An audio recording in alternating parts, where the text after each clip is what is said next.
Morning, स्वागत है आपका मनी 9 पर। मैं हूं मीनू शर्मा और आप देख रहे हैं पर्सनल फाइनेंस से जुड़ी खबरों का खास बुलेटिन मनी मॉर्निंग।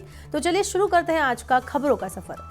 देश में सभी नागरिकों की डिजिटल हेल्थ रिकॉर्ड बनाए जाएंगे। इससे किसी व्यक्ति का पूरा हेल्थ रिकॉर्ड एक प्लेटफॉर्म पर उपलब्ध होगा।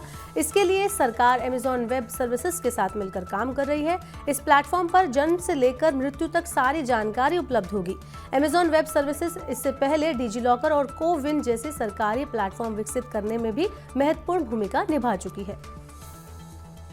फेस्टिव सीजन शुरू होने से पहले बैंकों ने ग्राहकों को तोहफा दिया है। बैंक ऑफ महाराष्ट्र और जम्मू एंड कश्मीर बैंक ने एफडी पर ब्याज दरों को बढ़ा दिया है। बैंक ऑफ महाराष्ट्र की एफडी पर नई ब्याज दरें 12 अक्टूबर से प्रभावी हो चुकी है। बैंक ऑफ महाराष्ट्र वरिष्ठ नागरिकों को एफडी पर ½ अतिरिक्त ब्याज दे रहा है। 200 से 400 दिन की विशेष जमा योजना पर वरिष्ठ नागरिकों को 7.5% की आकर्षक ब्याज दर दी जा रही है। जम्मू एंड कश्मीर बैंक ने विभिन्न अवधि वाली एफडी पर ब्याज दर में 0.25% की बढ़ोतरी की है। दिल्ली मेट्रो ने अपने यात्रियों के लिए क्यूआर कोड आधारित टिकटिंग सुविधा शुरू की है। यात्री पेटीएम मोबाइल ऐप की मदद से सुविधा का लाभ उठा सकेंगे। यात्री दिल्ली मेट्रो के सभी नेटवर्क पर आसानी से टिकट बुक कर सकते हैं। पेटीएम ऐप में मेट्रो सेक्शन में इस नए फीचर को जोड़ा गया है। इसके जरिए यात्री मोबाइल क्यूआर टिकट ले सकते हैं। स्टेशन के एंट्री और एग्जिट गेट पर एएफसी गेट पर लगे क्यूआर कोड स्कैनर पर मोबाइल से क्यूआर कोड स्कैन कर यात्री आराम से अपनी यात्रा कर सकते हैं। पहले ये सुविधा केवल एयरपोर्ट एक्सप्रेस लाइन पर ही उपलब्ध थी, लेकिन अब इसे मेट्रो के पूरे नेटवर्क पर उपलब्ध कराया गया है। चावल के निर्यात पर पाबंदी के बावजूद इसकी कीमतों पर लगाम नहीं लग रही है। बीते एक साल में दिल्ली में चावल 22% महंगा हो चुका है। खाद्य मंत्रालय के मुताबिक 11 अक्टूबर को चावल का औसत खुदरा भाव 39 रुपए प्रति किलो दर्ज किया गया था, जो एक साल पहले 32 रुपए प्रति किलो था। चावल की घरेलू जरूरत को पूरा करने के लिए सरकार ने सितंबर 2022 में टूटे चावल के निर्यात पर प्रतिबंध लगाया था। इस साल जुलाई में गैर बासमती सफेद चावल के निर्यात पर प्रतिबंध लगाया गया। निर्यात पर पाबंदी का असर ग्लोबल मार्केट में चावल की कीमतों पर दिख रहा है। ग्लोबल मार्केट में चावल का भाव 15 साल की ऊंचाई पर पहुंच चुका है।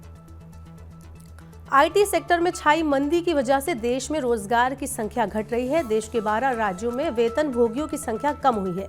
एनएसओ की ओर से जारी श्रम बल सर्वेक्षण के मुताबिक जुलाई 2022 से जून 2023 के बीच नियमित नौकरियों में श्रमिकों के अनुपात में गिरावट आई है। सबसे ज्यादा गिरावट असम में दर्ज की गई है। इसके अलावा दिल्ली, उत्तराखंड और छत्तीसगढ़ में भी कमी आई है।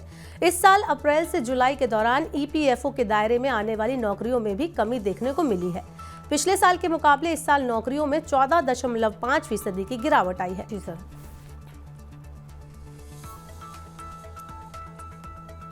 आईटी कंपनी में काम करने वाले कर्मचारियों के लिए अच्छी खबर है। टीसीएस और विप्रो ने अपने कर्मचारियों को दिवाली से पहले उपहार देने की घोषणा की है। टीसीएस अपने कर्मचारियों को वित्त वर्ष 2023-24 की दूसरी तिमाही के लिए 100% वेरिएबल पे देगी। टीसीएस के 70% वर्कफोर्स को फुल वेरिएबल पे मिलेगा। विप्रो 1 दिसंबर से अपने कर्मचारियों की सैलरी बढ़ाएगी।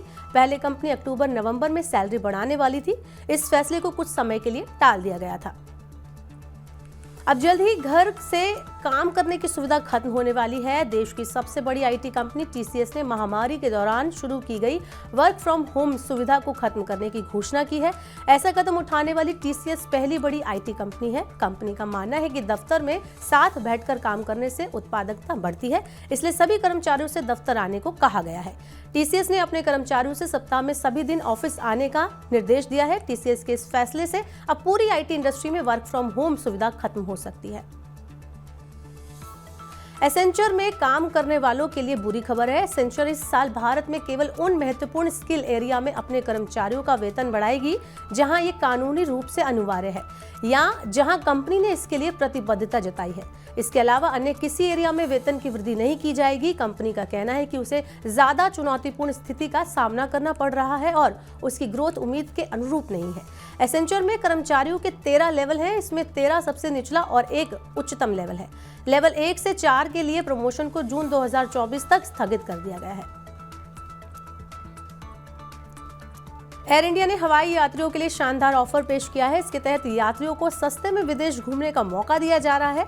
लिमिटेड पीरियड सेल में 14 अक्टूबर तक टिकट बुक करवाए जा सकते हैं। सेल में यूरोप के कई बड़े शहरों के लिए सस्ते में फ्लाइट टिकट बेचे जा रहे हैं। एयर इंडिया दिल्ली और मुंबई से यूरोपीय शहरों के लिए 48 नॉन स्टॉप फ्लाइट ऑपरेट करती है। गंगाजल और पूजन सामग्री पर जीएसटी लगने का सीबीआईसी ने खंडन किया है। सीबीआईसी ने कहा है कि गंगाजल पर कोई जीएसटी नहीं लगता है। इससे पहले मीडिया में खबरें आई थी कि सरकार ने गंगाजल पर 18% जीएसटी लगा दिया है।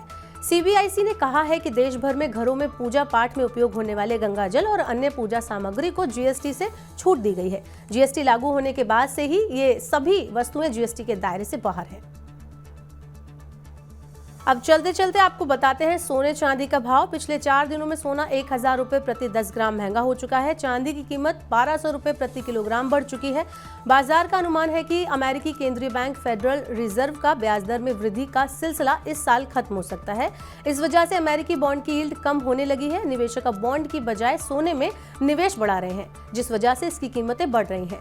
अंतर्राष्ट्रीय बाजार में सोना $1880 प्रति औंस जबकि चांदी $22.15 प्रति औंस हो गई। तो आज के मनी मॉर्निंग के बुलेटिन में बस इतना ही। अपने काम की जरूरी खबरें देखने समझने के लिए हमारे यूट्यूब चैनल को जरूर सब्सक्राइब कर लें। साथ ही पर्सनल फाइनेंस से जुड़ी खबरों को आप पढ़ना चाहते हैं तो हमारी वेबसाइट www.money9.com पर जाएं। यहाँ पर आपको 7 भाषाओं में पढ़ने के लिए और समझने के लिए मिलेंगी पर्सनल फाइनेंस की सभी खबरें। वहीं खास कार्यक्रम देखने के लिए मनी 9 के ऐप को जरूर डाउनलोड कर लें। बने रहिए मनी 9 के साथ। नमस्कार।